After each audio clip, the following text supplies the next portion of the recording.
Zee 24 तास एक पाऊल पुढे। दुष्काळात होरपळणाऱ्या जनतेला मदत करण्यासाठी लोकप्रतिनिधी सरसावलेत। यासाठी नवनवीन कल्पना ते राबवताना दिसतात।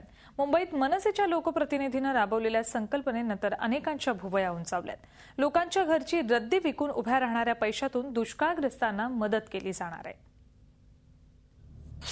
तुम्हाला दुष्काळग्रस्तांना मदत करायची, तुम्हाला हे चित्र बदलायचंय, तर मग तुम्ही तुमच्या घरची रद्दी विका असं आवाहन करणारे दुसरे तिसरे कुणी नाही तर हे आहेत मनसे विधिमंडळाचे गटनेते बाळा नांदगावकर। नांदगावकरांनी आपल्या शिवडी मतदारसंघातल्या नागरिकांना त्यांच्या घरातली रद्दी मनसेकडे जमा करण्याचं आवाहन केलंय।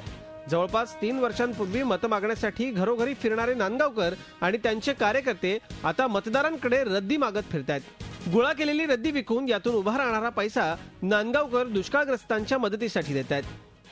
लोकांकडून त्यांचा सहभाग घेऊन काहीतरी वेगळं असावं अशा भावनेतून आम्ही आमच्या विभागातील लोकांनी त्यांची असणारी रद्दी आम्हाला द्यावी। आमचे कार्यकर्ते घराघरात जाऊन रद्दी जमा करतायत। आता 5-6 ट्रक आमच्याकडे टेम्पो आमच्याकडे जमा झालेत। ती रद्दी नंतर आम्ही दुकानामध्ये देऊन त्यातून येणारे पैसे त्यात काही आम्ही पैसे घालू आणि ते दुष्काळग्रस्तांच्या मदतीसाठी करणार आहोत। आपल्या नेत्याच्या संकल्पनेला यशस्वी करण्यासाठी कार्यकर्तेही जीव ओतून काम करतायत। लोकांना या संकल्पनेचा हेतू पटलाय, त्यामुळे याला चांगला प्रतिसाद मिळत असल्याचा दावा कार्यकर्त्यांकडून करण्यात येतोय। लोकांनी भरभरून आम्हाला रद्दी दिली। आम्ही 3 दिवसामध्ये जवळजवळ 10 ते 11 टन रद्दी आमच्या या संपूर्ण अभुदय नगर आणि आमच्या आजूबाजूच्या परिसरातून गोळा केलेली आहे।